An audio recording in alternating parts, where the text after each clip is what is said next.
So, hello and welcome. This is part 2 of the conversation with Mark Kilgour and Hugh O'Connor from the University of Waikato. Hopefully you enjoyed part 1 and we continue the conversation here. So, Mark, you researched a lot in different markets. The States, Australia, New Zealand. Yep. Well, this is what our research is tied in with a bigger research set, which is initially started by Sheila Sasser and Scott Coslow. And this is the AdCRIS data, where Sheila, she was an ex-creative director. She worked extensively throughout North America. She became an academic, but she was one of those academics who was teaching a lot of the new... That's a real fall from grace, but... Yeah. We won't debate that for too long. And she went on to teach a whole lot of these agency people, and she had really good connections throughout Europe as well as North America. So she was getting a lot of data from agencies, and not just North America, obviously within Australasia. Where are the other data sets? Holland, France, other countries. So we've got a really big, rich set of data from that sort of Anglo-Saxon area. And Scott Coslow is the other professor involved. He'd been a copy tester. And it came out that generally creators in different markets worked in a similar way? There's clearly an Anglo-Saxon model that we're starting to see, which is we haven't yet looked at sort of some of the data from Africa or Pakistan to see if it's spread into those areas as yet. It's certainly a model. It's quite consistent between Europe, the US, and Australia and New Zealand. And Australia and New Zealand is not a bad place for anyone who would like to take up research offers to then explore further afield with. Are you looking for new people to? Yes. Obviously. Japan is interesting. I listened to a podcast. I spent some time up there with Vince. Listened to a podcast. Peter Leviton, actually, ex-adman, about how the Japanese market is so different from every other market in the world. On the face of it, you go to Tokyo, it looks quite Western. Big high-rise buildings, lots of neon and smart dressed humans, people wandering around. But scratch the surface, and it's utterly different, and the way to reach people in the Japanese market. And most of the big network agencies have failed in Japan because they've introduced the same kind of structures that they had in Anglo-Saxon markets, and just doesn't work. Consumer thinks in a different way. Yeah, this may well be. It's an area where I said we haven't done any real research, but there's probably, I think, one of the things in advertising, it's just like a media. We use different media, we have different expectations in different markets, which then changes the entire process. But unfortunately, something I can't really comment on. Yeah, I think you only need to spend a little bit of time watching Japanese game show television to see that it's quite a different perspective. You mentioned that pitches, pro bono work and pay for performance all serve to lift the quality of creative work. And my question for that is how so? Pitch work, from my experience, is not done to be the best work, which is really sad. And I think for people in agencies, this won't be too much of a surprise, but maybe for clients it might be. It's not done to be great work. It's formulated to win the pitch. Nothing more. It's for that purpose.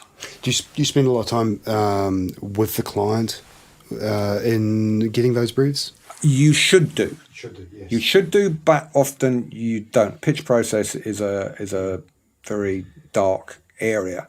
I mean, I've worked on pitches where the client said, right, okay, there's 4 agencies working on this, and there should really never be more than 3, but there's 4 agencies working on this, and we don't think that it's right that we interact with you during the pitch So we will. So to keep things completely even, we'll keep right out of it, and you just come back on this date and present. Which it doesn't happen all the time, but that has happened, which to me is complete nonsense, because that's not how you work. And the idea is that the agency gets to understand you as a client and the way you work, and that's as much a part of it as just coming up with, here are some ads, here's a campaign, why don't you buy this?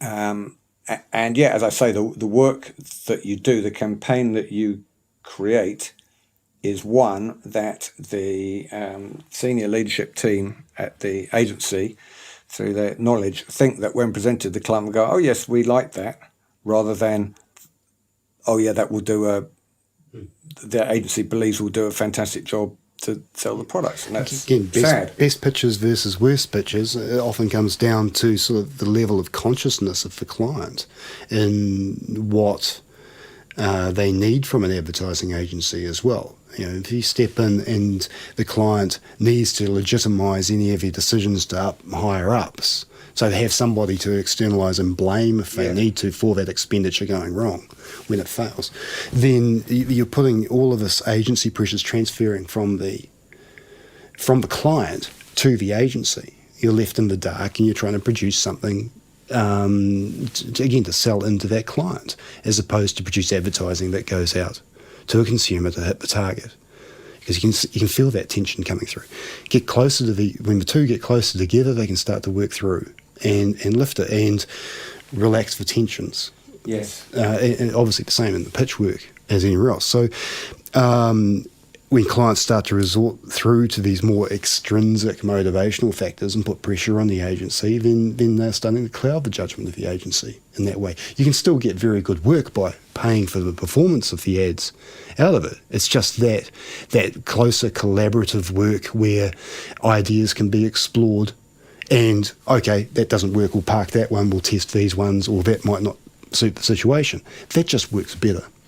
Yeah. And for an agency, like for me, in work that I've got, if I've gone and put this great cognitive and emotional effort in finding an insight, in finding a way to get that message through, believing in that and putting the sell into you, to then find out that there's a little piece of information about a sacred cow or a political process that you could have told me in that early stage, that would have changed the path and direction that I would have gone in. That's infuriating. The number of times, or that it's happened at all, where you've been working on a pitch and a client has said, oh, by the way, do not ever, one thing that we really don't like is cats. Okay, we don't, and so we don't want to see a cat. And so you go back to your teams, you go, no cats, cut all the cat ads, and you go to the pitch and you lose the pitch. And it's like, well, that's terrible. I don't know. We did some brilliant stuff, and the client side comes up on it and it's got cats in it. It's half the internet.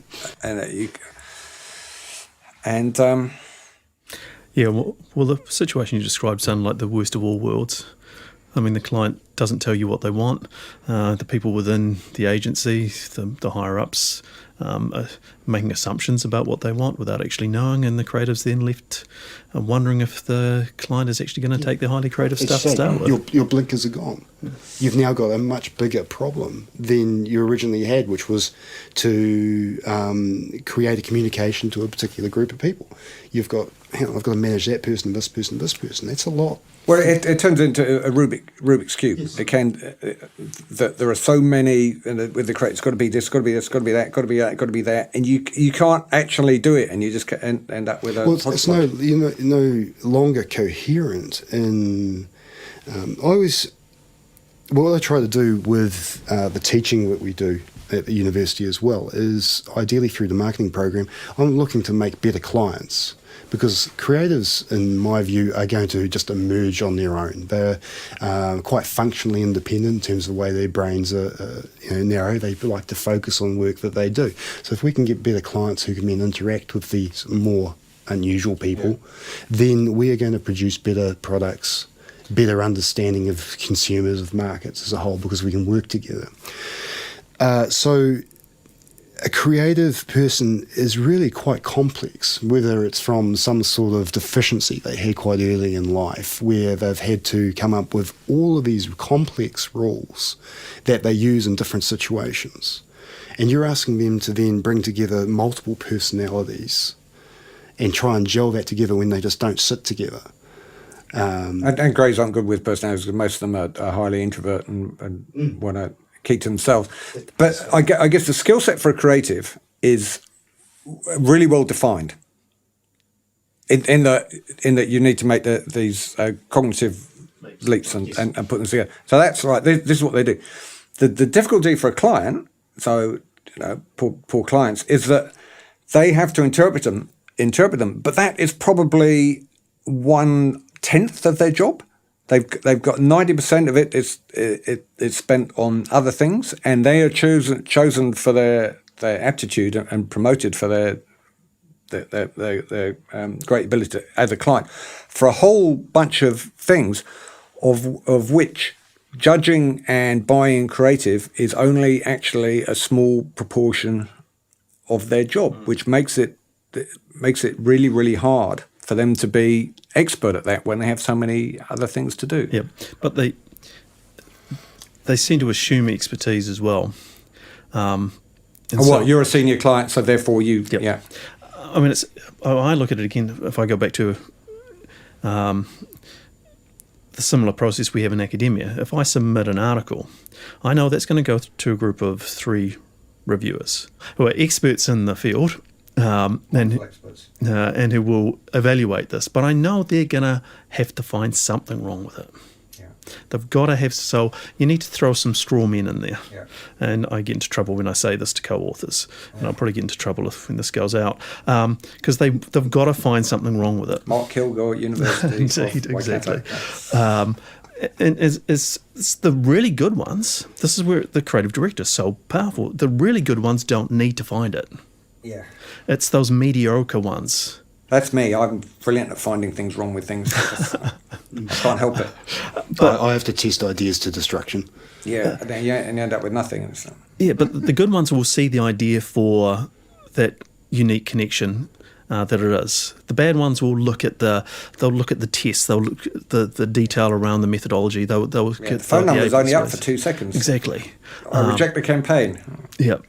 So really, it very much depends upon that evaluator, that client, and can we actually train them up? As I said, as Hugh says, how do we train up the students to be good evaluators, but also how does the creative director train up? And equally, so you increase your service level. Okay, we'll put some training into this client and bring them on the journey, but then suddenly that cost is transferred to the agency in terms of how to do it. Is the client then at a level of consciousness to say, actually, I'm missing something here that I'd like to learn and get over, and I'm willing to pay for that aspect of it? Or am I just coming in, make me an ad? Yeah. I need an ad, and I've got to show it to my boss.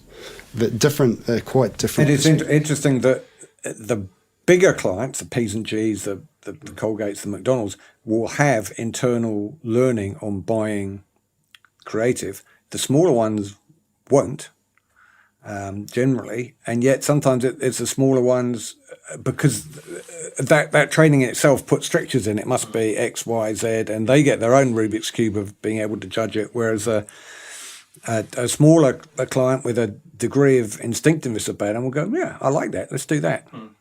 Yeah, and the sophisticated client, as we've found, restricts the originality in the outputs. Yes. Because they think they know. Yes. But they don't have that ability to jump across domain. Yeah. And so then they criteria it to death, which is really unfortunate. We only, as academics, try and reflect what's happening in industry. So we have to learn from what you guys are doing. Yeah. And certainly, again, having worked with you in the past, there's a lot of learning I'm still doing from even looking at some of that stuff in the past. I try really hard not to make this a beat up on clients, because I know what a hard job it is. So they are creative directors without the 20 years of advertising experience to become creative directors, and it's a really hard job with a huge amount of responsibility, because the creatives make a creative agency will make maybe, I don't know, 20, 30 or more pieces of work a year, whereas the client will maybe make one of any importance. So for an agency, you can have a strike if you're right 2/3 of the time, you're doing quite well. But for a client to get one wrong, that can cost him his job, which is and cause huge problems to the company. And he's then, if he produces a campaign that doesn't work and people don't like, he tries to get another job. That's going to be hard. Yeah. So it can ruin your career. Yeah, no, it's a tough life. It's probably, again, because we're looking more at the creative side. It's an area which needs more work, to be honest. Nobody much looks at things from the client side. Again, advertising treated, as you say, it might only be 10%. It's also 10% of the budget. In general, it's a large proportion. Yeah. Right. But treated as the end of the process. Well, making the ads and things are, but that whole strategy development that goes in the front end, that then if it brings the coherence to the advertising program when it happens, those conversations can happen a lot earlier than they do. Well, it's difficult to get a strategy is really hard for a client organisation that only has, say, one product, and they don't have experience of working on a number of other products, which is what the advantage that the agency has, and that we've done strategy for this, and this, whereas you've only done it for that, and you have extreme blinkers on. Like I say, the blinkers have their use, but the clients have concrete blinkers on in that you start from a place of this product is the best product in the category, however far from the truth that may be. We get that with the clients. They've had their one big idea and then think they can have more ideas and then find struggling because they can't. Yeah. They did hit one. Well, this is something, Innovation Park, so we've got one of these little startup places just down the road from the university, and what they want from us as the university. So you've got people who've come in their little garage, they've developed a new idea, they've been successful in that idea, and they really can't then develop a second or third idea. Yeah. So it is that process of ongoing creativity is really quite difficult because you need different things at different stages of the process. So that divergent thinking, but then you need the appropriateness, you need all of the structure around stuff, but then that stops you actually being divergent again. I think often entrepreneurs, startups are intrinsically good at marketing, but I suspect this is survivor bias in that if they weren't good at marketing, it wouldn't have happened. And there's an awful lot of good ideas where the entrepreneurs don't actually have a feel for it. They just fail. Yeah, they're very, very opportunist in the moment, and for every entrepreneurial idea that comes out, they've just managed to hit it. Other people with the same idea didn't get it. And we do that with... sometimes if we get the students to make products, for example, come up with ideas, those that get their marketing at about 80% right have a chance. Yeah. And anything below that, you've just missed that consciousness of the consumer. You haven't spoken to them in a way that says, get off your ass and buy. I think that I might get in trouble for this, that well, you guys have got yourselves in enough trouble already, so that's okay. In that you could take away the word entrepreneur and replace it with the phrase pushy individual with half decent ideas. Yes. And you're not going to be too far from the truth. This idea that to be an entrepreneur is intrinsically a good thing, I think it helps. It maybe helps us progress and do things. But to go, well, I'm an entrepreneur, therefore I'm a great individual that the world needs. I think. Can I just say here that you can't see that these two individuals are agreeing with me violently on this but not wanting to say anything. But yeah, I think the cult of the old entrepreneur has maybe gone a bit far. I'll go back to John Hegarty again. He's talking about the technology. We find this. We really feel that there's this new media effect where it's still happening, and the creatives are sitting back still going, hang on, what's interesting about this?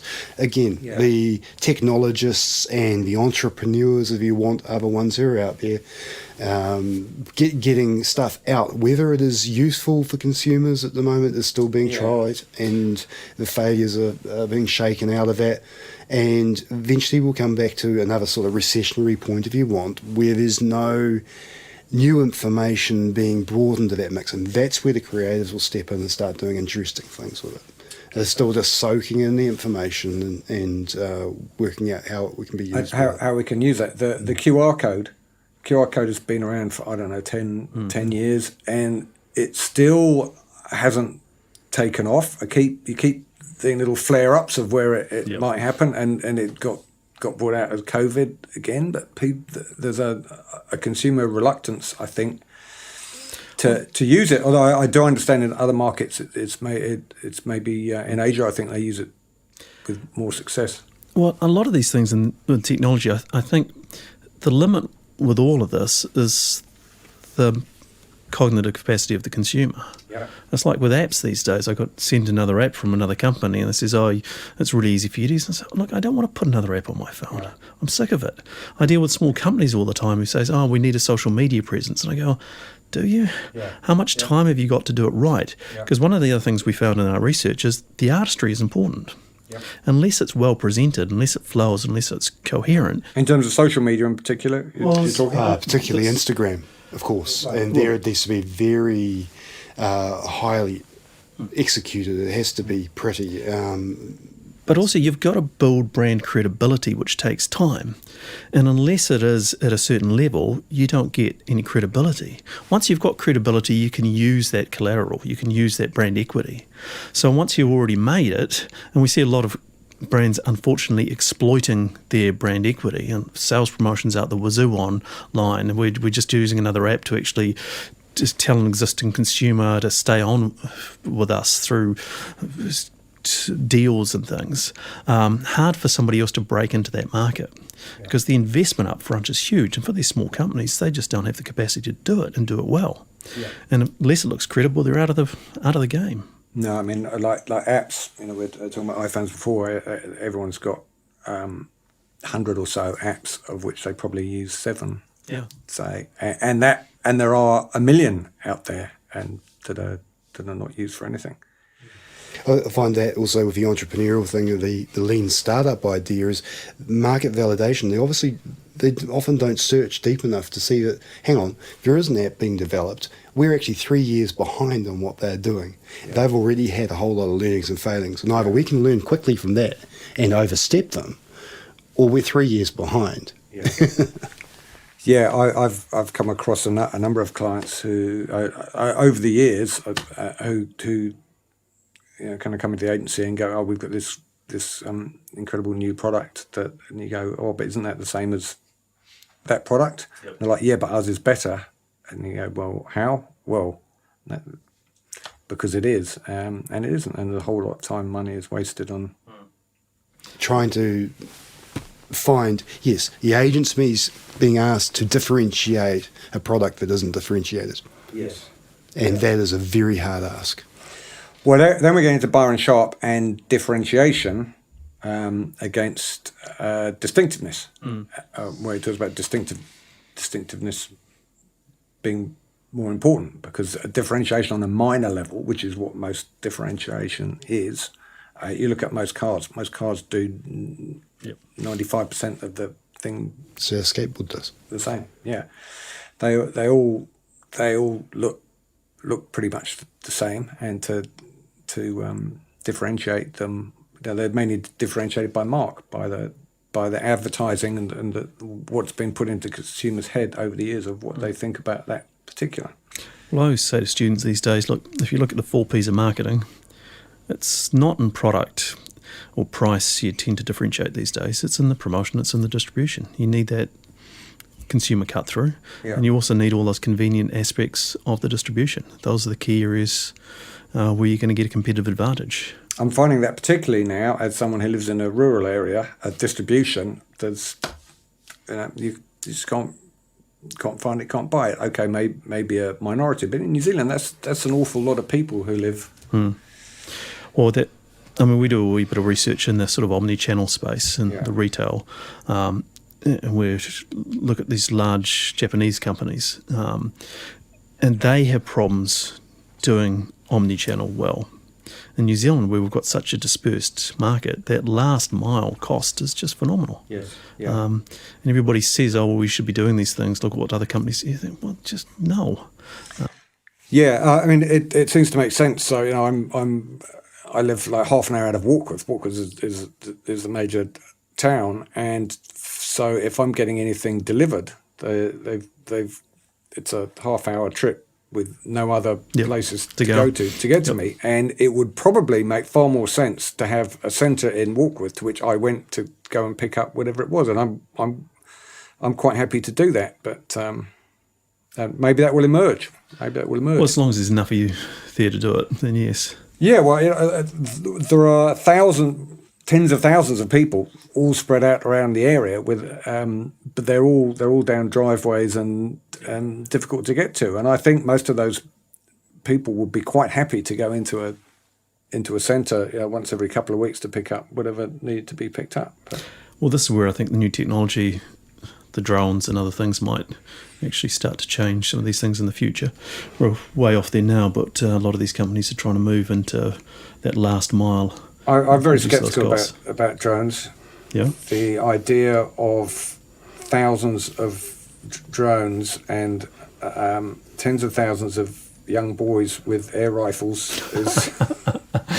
Right. Well, imagine, there's this stuff going on. The irritation factor of drones flying everywhere, and then if you've got an air rifle, the idea that you've got, it's like a lucky dip. There's all these items flying. You never know what you're going to get. Really. Well, I think there's a fair bit of airspace to be using, but delivering to the Auckland suburbs. But also, how do you? So all the drones are programmed so they don't fly into each other, and there's 1,000 flying over Grey Lynn of a day. And you just need one rogue one that takes them all out. Yeah, or that runs out of battery, and you need diamond necklace, which I buy several. Lands in your neighbour's garden or something. It's not good. Anyway, gentlemen, thank you. Pleasure. Thanks for that, and for coming out for the day. And I hope you're having a good time in Auckland overhand. It's a trip to the big smoke for me. I don't come up as much anymore because I don't need to. Yeah. More than anything, but I've been enjoying it. It's been So you mainly work in the city though, don't you? I don't work. Oh, excellent. Yeah. It's got name. Sorry? It's got his name left on it. Right. Yeah. I kind of... Yeah, I suppose retired is not so much retired to stop work as I just went, Enough. So I'm writing book up. On the start work on the fourth draft on Saturday, I think, and okay. Yeah, I did a few days' work at the agency during the lockdown remotely. Right. Which is fine. I come in every now and again to do the podcast. Tried doing them remotely during the lockdown, but the feedback I got was that my producer was that it was better to get people in live. Right, yeah. So what's your book going to tell us all? Well, there's two. The main one is a takedown, satire on advertising awards. Set in Cannes with an anti-hero creative director and the skullduggery and the lying and the cheating that goes on behind it. Bit of an expose, isn't it? Yeah. I mean, I think it's an expose that's been waiting to happen, and you see who's playing James Herman. Well, exactly. You see that. And you go, and having served on many juries and the Cannes juries twice, and knowing what actually goes on within them, and the motives of the people who are entering awards. Yeah, I don't know if I think it would be of interest to anyone in the industry and hopefully beyond. I think talking about Maya, most advanced yet acceptable. It's an area that has of the industry that only people who go there know about, and most people don't want to be critical of it because if it's a gravy train. If you're critical of it, you don't get asked to do it anymore. Can't build a robot, unfortunately. Don't know programming, but I wanted to look at the networks of because the list of judges are all there. Look at award-winning work, see their social networks and how they might have merged and changed over 3 or 5 years, alongside. So I just don't have the programming knowledge to make the computer do the stats. Yeah. But, to watch that progression into judging and how the values rotate around it, if you will, of the ads that were awarded. It's a little tricky, but it can be done. If you look at the judges, what's happened? So with Cannes, for example, the racial diversity has been pretty good, but that's because Asia started, in particular, and South America started spending so much money on entering awards. So if those two markets are spending hundreds of thousands of dollars entering the awards, then will it kind of make sense that we ought to get some judges from there? The good thing that James's effectiveness ladder that came out of it is that at least by halfway up, did you get sales outcomes? So that these actually have to be real life ads. They can't just be award ads. Yes. Now, all the gaming that has gone on in the past, as well as not just the political inferences. Of the scams, but it's very difficult to judge effectiveness. It's easier to judge effectiveness. In New Zealand, talking to Marty Halloran, the lottery ads do well every year for creativity and effectiveness. You're selling something that everyone wants to buy, and you've got a large amount of money to put behind it, and to go if you win the lottery, this can be your lifestyle. Who doesn't want that? I spent 5 years working in a casino, so I know what bollocks gambling is. But to the average member of the public, the number of people. Where you go, how are you doing? Oh, I'll be all right when I win the lottery on Saturday. Yeah. Like, See, this is a conversation that can be had in an agency as well, as sort of self-deprecating and also, if you want, consumer-deprecating conversation, but it's not meant with ill intent. It's simply meant, this is the consumer's anxieties and other aspects and viewpoints that they're using to get into their head and understand what language and method of communication they want. You've got to have that. Yeah. And to someone who could be considered more normal or straight-laced, one of these sort of, as Mark says, more straight-line value-based systems, which, without knowledge, they could see this behaviour coming out as, gee, you guys are nasty, or bickering, or other things, when it's not. It's not being taken personally by the people who are doing it. I don't know. Well, it can. It can be. Yes, it can be. Which is destructive, in no matter how you do it. It can be. I think that the behavioural economics, which 5 years ago didn't exist. I mean, it may have done, but it wasn't talked about. But now everything has been. To me, it often put into it gave some scientific rigour to things that you thought anyway, and it was been really useful to see. But for clients, if they're not following that enormously, because oftentimes the strategy can come directly from that. We pitched for a company a few years ago, and again it was probably behavioural economics at the time was probably too new, and they were a company for tax refunds, tax refunds in New Zealand.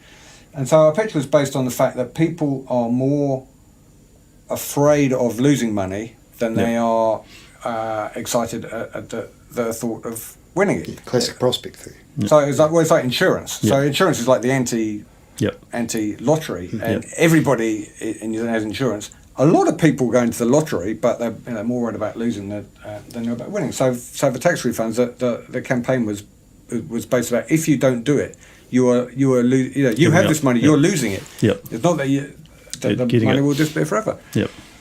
And the client didn't buy it, and I think it was too early in the behavioural economics at the time.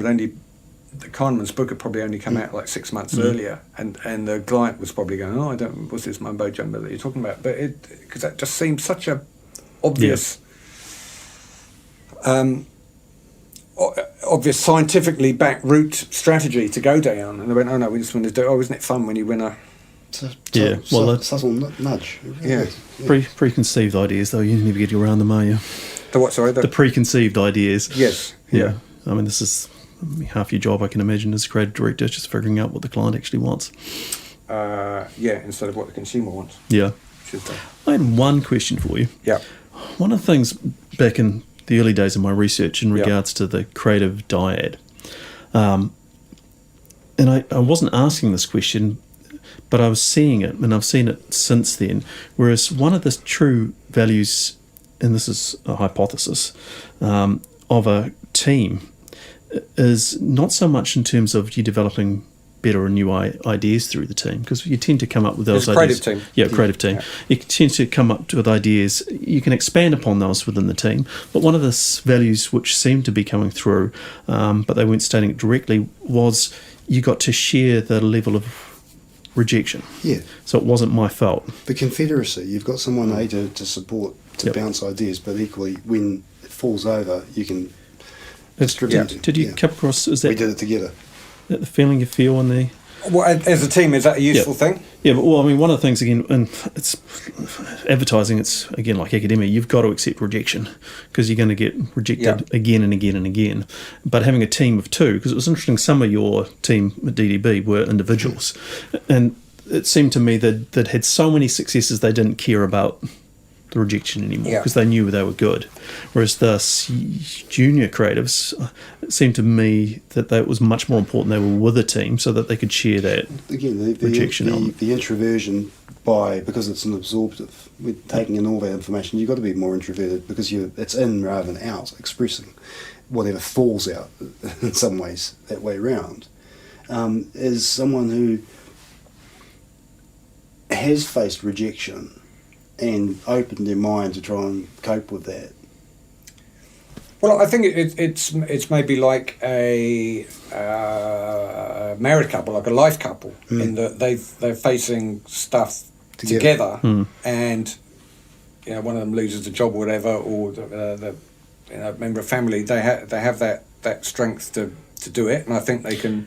But I was wondering if it's more prevalent in the sort of creative industries just because you're taking such big risks all the time, because you're having to do that more divergent thinking. Well, I think so. The idea of having a creative team, of having two people working together to solve creative problems is, I don't know, either old or young, depending on how you look at it, and it's only been going on for 1960 or something. Yeah, exactly. Yeah. 70 years, and what happened before then.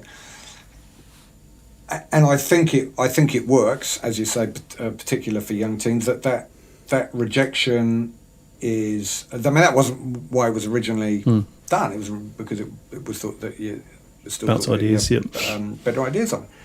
But if you look at the writers' room, in how they come up, the right sitcoms or the shows, Daily Show, showrunner. So you have the showrunner, who's the guy in charge of it, who's like the creative director, and you have a team of, I don't know, but I'm 5-8 writers who all are contributing ideas to it, and there's one guy who makes a decision. I don't know how those dynamics work, and I don't know how those dynamics would work in an agency. I guess it would be like briefing the whole department, and we used to do it on occasion. Certainly at Barnes Catmore, and on occasion at DDB, you get the whole department in and give them that same thing to work on. And how did that change the outcomes? on occasion, certainly at Barnes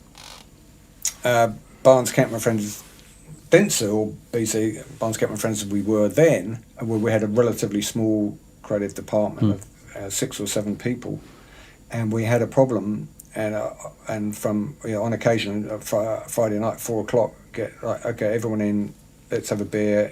There's some blank things on the wall. Let's talk around ideas, and I think it will work really well. The issue with brainstorming, if we accept that some people are not creative, and okay, that's accepted in this room, is not accepted not always accepted in the wider world, and we'll go, right, well, we'll get everyone in to work on a brainstorm. And often the creatives are actually kind of a little bit shy and a bit reluctant and hold back, whereas the maybe the suits who are used to standing on their feet and talking to people, their voices can become louder. Well, that was the interesting thing with my original research, collecting the data. You had to take time to get the creatives on board. Yeah. The account people were, and like Flynn, they wanted to show that they were really creative and do the experiment, and so there's no problem whatsoever getting enough of that sample. There is. I actually accept that a good idea can come from anywhere. Well, they weren't as good, but it's more likely to come from the people who are. Oh yeah, indeed. The creatives were way up here. Yeah. The account people wanted to show they were up there, but they weren't. Yeah.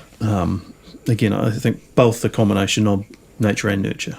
Yeah. But I think the creatives in agencies are much flatter in terms of that associative hierarchy. There is that inherent ability. Whether this is truly inherent, we'll never know. I suspect that what happens is this is seminal stuff you put down in your first 10 years. Yeah. And I suspect there's some probably elements whereby if we're exposed to a whole lot of stuff when we're young, that might allow us to actually jump across domain a lot more. But obviously that's not something I can set up as an experiment. Yeah, I think I should probably get along the guys who run the advertising design school. Media design school, that's what it's called, to talk about that, because they have people coming in and people going out, and do they sometimes get the wrong people in, and they go, and who are really keen to be creative, and they go, it's just not going to happen. I've spoken to people in an agency, and they said, we just had to sat one guy there, and he's happily moved across to a Mac designer job, because he's realised that he doesn't have enough to get the ideas out. Yeah, but he can execute. On someone else's direction. Yeah. Or conceivably, he doesn't have the thick skin to put up with, or the thick skin. Yeah. With constant direction. Direction and rejection. Yeah. Which you have to be able to get back up and go, hang on, I can have more ideas, and maintain that confidence in your ideas. But this might also be one of the values of the awards, because once you've won an award, once you've got an A-star journal, suddenly you think, okay, well, who cares what those reviewers think? They're the idiots, not me. But the work that's been rejected has never seen the light of day. So but what I'm saying is you don't know whether it's.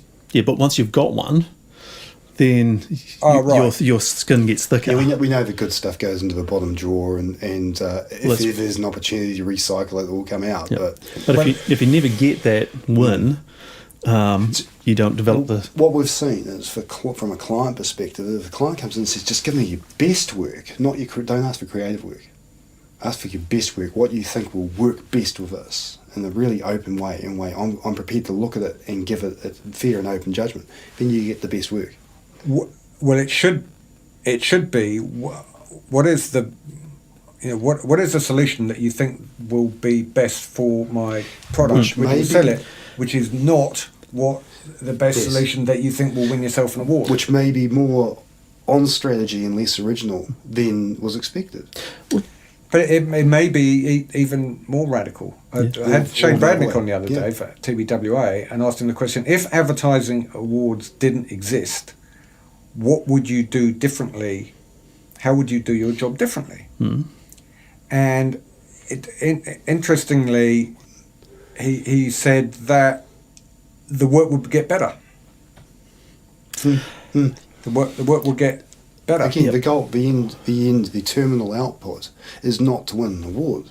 The terminal output is to communicate, to connect with that consumer in a way that, I'll say, spurs their inspiration or motivation. But sometimes you don't need to be creative at all. And it doesn't have to be effective. Yeah, that's right. Well, if you have enough media money to bludgeon it, or if you have a good enough product. Yep. There's another phrase that advertising is a cost that you pay for not having great products. That if your product was that good, you wouldn't need to advertise it. And for example, Tesla, I think don't do any advertising. They don't need to because it's in the media all the time. Yeah, and this is a great aspect of when you have connected well.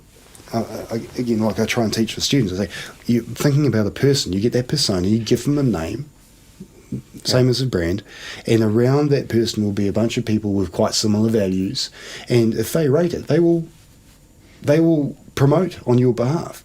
But controlling that message becomes very difficult. So have that great product that fits that person, know that that's that circle, how big their network is around them, that will spread. And know that you're playing a longer game than if you want to hit a mass market straight up front. So I'm actually writing kind of two books. Mm-hmm. So that's the fiction one. The other one I'm writing is self-help guide. It's called A Manual for the Mediocre. It's all the self-help books that we see, and it's particularly true of entrepreneurs and maybe American evangelical types, that we will show you how to be the best, we will show you how to be the richest, we will show you how to make a million. You can't all do it. No. Not everyone can win. How do you? And you are not in that. The chances are that you are not in that 2%. Mm-hmm. You're not brilliant at what you do. How do you make the best of actually being quite good? How do you translate quite good into a rich, not necessarily financial, but a rich experience and career? And the example that I've kind of been using internally, an example, was Dennis Rodman, a basketball player, who played with Michael Jordan. Michael Jordan was the best player in the world, and maybe the best player that has ever been. Yep. Dennis Rodman was a workhorse, but he tried harder than anyone else.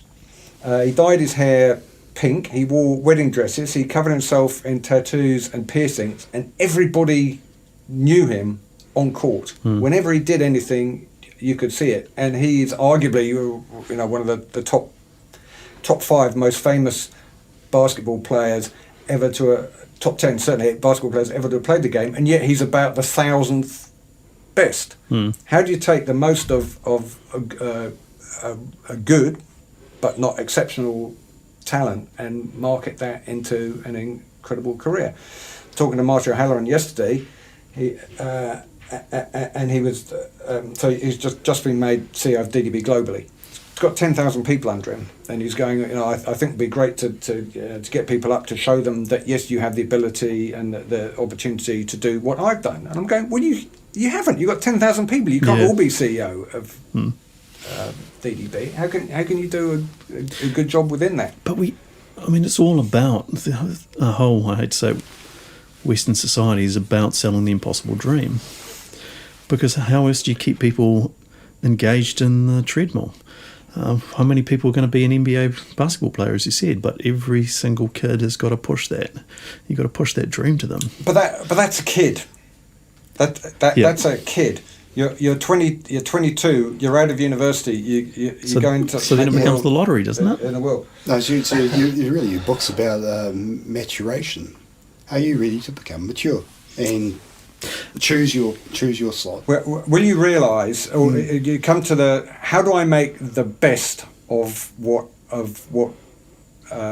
God-given talents I have? How do you turn that into a fulfilling life? And are you going to spend all your time beating yourself up because you're not actually the best advertising person in the world? Or are you going to go, okay, I'm actually good, I'm mediocre, and this is most of the industry.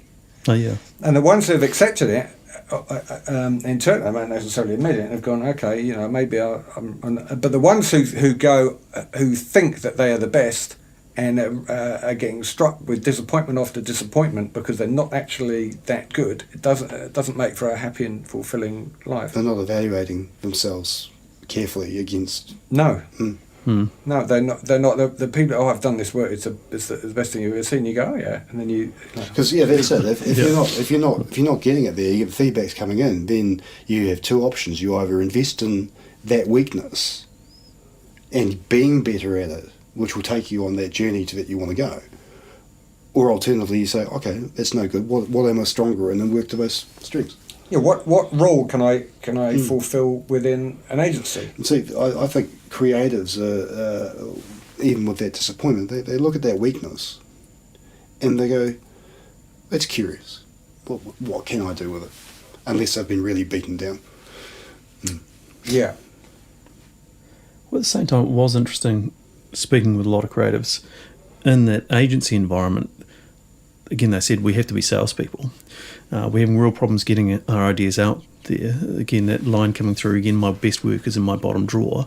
Within that agency environment where they couldn't be highly divergent, they couldn't be highly original because the client requires all of those appropriateness. You got that commercial imperative.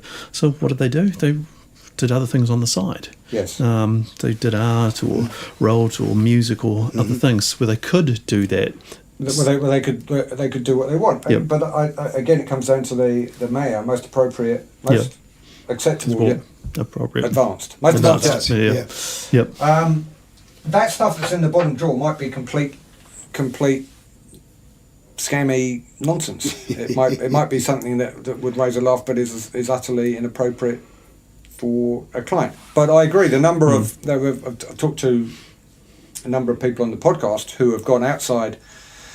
Michael Fode, who's gone out to, and his partner have gone to be like two of the best-selling poets in the world. It's just extraordinary. Or Dick Frizzell, who's New Zealand's most famous living artist, probably, who was an advertising art director for many years. I suspect, though, because these people have those flat associative hierarchies, what is in the bottom drawer is really out there.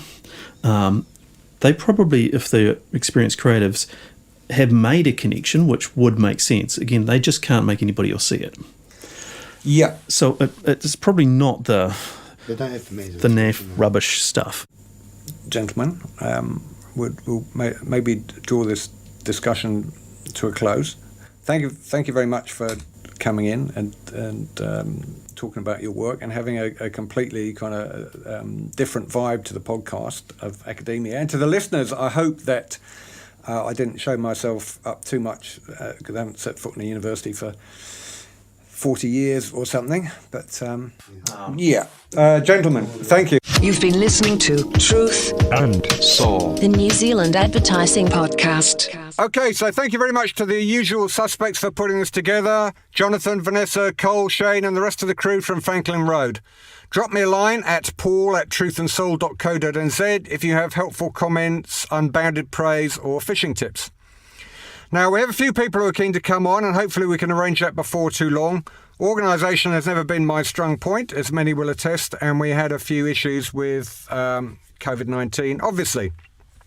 Now, young people tell me that apparently I need to encourage you to subscribe, so please find yourself encouraged. Also, a 5-star review on iTunes helps, I believe. I know this may be perjury, but it's for a good cause-ish. Thank you for listening. Here's Matt Stalker to play out for you. Check out Matt Stalker and Fables on Spotify. They're great. Stay safe. Thank you.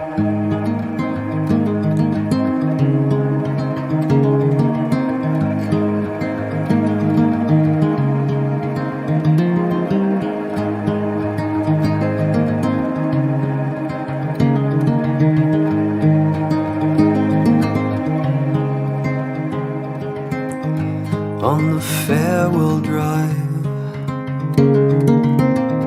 we found 100 ways that our hands fit together.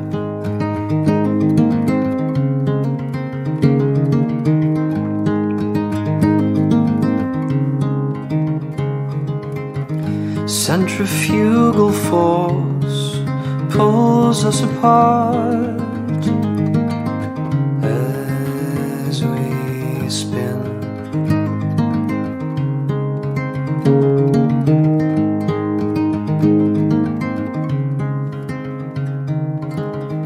Please forgive my trembling hands, crudely silhouetted by the flickering spires of candlelight, while the wicked sleep sound. The anxious toss and turn, thoughts come not as single spies, but in battalions, while the wicked sleep sound.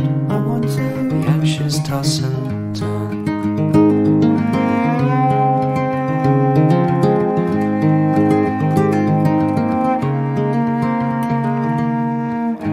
And it's at times like these that we understand our Father's fascination with dendrology. The family tree is losing its leaves.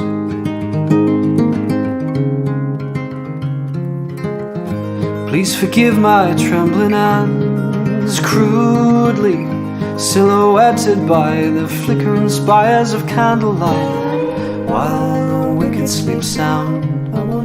The anxious toss and turn, thoughts come not as single spies, but in battalions, while the wicked sleep sound. The anxious toss and turn.